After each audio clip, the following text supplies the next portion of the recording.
साथियों आप सभी को जानकारी दे दें किस तरह से यमुनानगर में जो चोरी के मामले हैं वो निरंतर बढ़ते ही जा रहे हैं। चोरी का जो ग्राफ है वो निरंतर बढ़ता ही जा रहा है। आए दिन हमें नई से नई चोरी की वारदात देखने को मिलती है। बताना चाहेंगे इस वक्त मौजूद है अर्जुन नगर में, जहां पर चोरों के द्वारा एक बार फिर से बड़ी घटना को अंजाम दिया गया है। बताना चाहेंगे अर्जुन नगर में हम है और जहां पर जब घर का मालिक 4:30 बजे अपनी माता को लेने के लिए पटियाला चला जाता है तो ऐसे में चोरों के द्वारा मौके का फायदा उठाया जाता है और चोर घर के अंदर घुस जाते हैं, जिसके बाद वो चोरी की घटना को अंजाम दे देते हैं। बताना चाहेंगे चोरों के द्वारा घर से कुछ नकदी, सोना, चांदी चुरा लिया गया है और चुरा कर वहाँ से रफू चक्कर हो चुके हैं। तो साथियों अब चलते हैं अंदर और आपको अंदर का जो पूरा घर का सामान बिखरा हुआ पड़ा है वो सब दिखाने का प्रयास करेंगे, जिसे देखकर आप हैरान हो जाओगे क्योंकि किस तरह से चोरों के द्वारा सामान चोरी किया गया और वहीं साथ ही किस तरह से अलमारियों का सामान बाहर बिखेर दिया गया है। पूरे घर का सामान इधर उधर कर दिया गया है, सारा सामान बिखेर दिया गया है। पूरी तस्वीरें आपको दिखाने का प्रयास करेंगे। मौके पर इस वक्त मौजूद है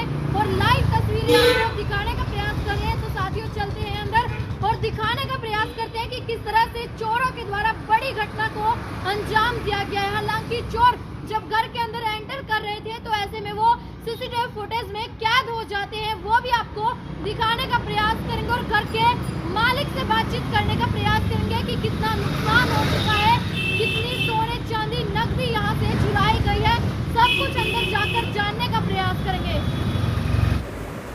तो साथियों आप सभी को दिखाने का प्रयास करें किस तरह से चोरों के द्वारा सारा सामान बिखेर दिया गया है। आप देख सकते हैं घर का कोई भी सामान ऐसा नहीं है जिसे बाहर ना बिखेरा गया हो। आप देख सकते हैं ताले तोड़े गए हैं और घर के अंदर किस तरह से ताले तोड़कर एंटर किया गया, जिसके बाद जो अलमीरा का सामान है उसे बाहर निकाला गया और अलमीरा के अंदर जो सोने चांदी के जेवरात रखे हुए थे, नकदी रखी हुई थी, उसे चुरा कर चोर यहां से रफू चक्कर हो जाते हैं। मौके की तस्वीरें आप देख सकते हैं और वहीं घर के मालिक से भी बातचीत करने का प्रयास करेंगे, उसका क्या कुछ कहना है इस पूरे वाक्य को लेकर। क्या मामला हुआ था? हाँ जी, मेरा नाम सिद्धार्थ है, मैं यमुनानगर गुरु अर्जुन नगर का रहने वाला हूँ। मैं कल 22 तारीख को शाम को 4:30 बजे यहाँ से पटियाला के लिए जाता हूँ मेरी नानी के घर। मैं अपनी मम्मी को लेने गया था, उनकी तबीयत ठीक नहीं थी, अभी भी मेरी मम्मी हॉस्पिटल में है तो वो भी हमें देखना है। यहाँ पे हम जब सुबह आते हैं तो 7:30 बजे के अराउंड हम यहाँ पहुँचते हैं तो ताला टूटा हुआ होता है और जब हम अंदर आते हैं तो सारा सामान बिखरा पड़ा था, सब कुछ सब कुछ लॉकर वगैरह भी तोड़ दिए हमारे और घर में कुछ कैश पड़ा था। मेरे भाई की कुछ सेविंग्स थी 2-3 हज़ार के अराउंड, उसने बेचारे ने बचा के रखे हुए थे अपने, कल उसका बर्थडे तो उसने बचा के रखे होते तो वो चोरी हो चुका है। बाकी गोल्ड की चेन, कैश, ये सब सिल्वर की चीज़ें, आइटम्स वो सब चोरी हो चुकी हैं और पुलिस में हमने सुबह ही कंप्लेंट लिखवाई थी लेकिन कोई कार्रवाई नहीं हुई है। ठीक है, अब आए हैं 11 बजे। ठीक है, हमने सुबह 7:30 बजे की कंप्लेंट लिखवाई हुई है, अब आ रहे हैं। ठीक है, जो कि ये लेट है ही हैं और टोटल कितना सामान जो है वो चोरी हुआ? अराउंड 80,000 का सामान चोरी हुआ है और मैं सबको यही बताना चाहता हूँ कि अपने घर का ध्यान रखना पड़ता है क्योंकि देखिए मैं तो घर पे था ही, हमें नहीं पता था कि एक दिन में ही इतना बड़ा काम हो जाएगा क्योंकि हमारे घर में घर के साथ में ऑलरेडी 2-3 महीने पहले भी चोरियां हो चुकी हैं, कुछ साल पहले भी चोरियां हो चुकी हैं। लेकिन के हौसले इतने बुलंद क्यों हो रहे हैं कि सीसीटीवी भी लगे हुए हैं और फिर भी जो चोर धड़ल्ले से एक दिन भी अगर मकान पे लोग लगा दिख जाए तो चोर अपना हाथ साफ कर जाते हैं। चोरों के हौसले तो बहुत ही बुलंद है, चोरों क्या किलर्स के हौसले बहुत बुलंद है। कोई भी किसी को मार देता है, कहीं पे भी रोडों से मार देता है। अभी भी न्यूज़ आती हैं इतनी कि रोड से मार दिया, यहाँ चोरी हो गई, अभी रामपुरा में चोरी होके हटी है। पता नहीं पुलिस कर क्या रही है।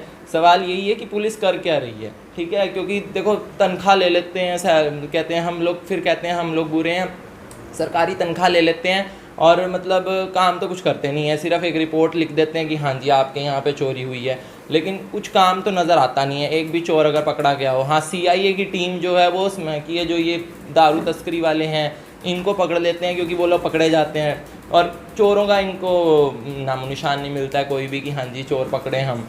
सिर्फ ये है कि बस रिपोर्ट लिख लो, फाइल बंद कर दो, वो फाइल सड़ती रहे, कार्रवाई कोई भी ना हो। किसी का आज तक, मैं आपसे पूछता हूँ, किसी का आज तक पैसा वापस आया है चोरों का? बहुत रेयर चांसेस हैं कि पुलिस ने किसी को पकड़ा हो और चोर सामान वापस आया हो। तो मेरे को जैसे हम कोशिश कर रहे हैं कि चोर पकड़े जाएं। हमें थोड़ा सा आइडिया ये है कि हमारे घर के तो मोहल्ले के साथ में कुछ स्मैकियों की बस्ती है, स्मैकिए रहते हैं वहाँ पे जो स्मैक वगैरह गांजा ये सब यूज़ करते हैं, तो उनका काम ज़्यादातर आजकल बढ़ रहा है, तो हमें उन पे शक है और हम कार्रवाई आगे बढ़ाएंगे। और तो साथियों, आप सभी को दिखाने का प्रयास किया कि किस तरह से चोरों के द्वारा एक बार फिर से बड़ी घटना को अंजाम दिया गया, जिसमें किस तरह से वो सोने चांदी के जेवरात चुराकर वहां से रफू चक्कर हो जाते हैं। जब घर का मालिक 7:30 बजे के करीब अपने घर पर पहुंचता है तो घर का दृश्य देखकर हैरान हो जाता है, क्योंकि किस कदर घर का सारा सामान भी खेल दिया जाता है और किस तरह से घर के अंदर से सामान चोरी करके भाग जाते हैं चोर। तो साथियों, ये तो आने वाले समय में ही देखना होगा कि कितनी जल्दी वो चोर पुलिस की गिरफ्त में होते होंगे। फिलहाल तो पुलिस प्रशासन के द्वारा भी चोरों को ढूंढने का प्रयास किया जा रहा है। चोर जो कि सीसीटीवी फुटेज में कैद हो चुके हैं, सीसीटीवी फुटेज खंगाले जा रहे हैं। मेरी आप सभी से यही अपील, वीडियो को शेयर जरूर कीजिएगा और तमाम ऐसी अपडेट्स को जानने के लिए बने रहिए जनमंच हरियाणा के साथ।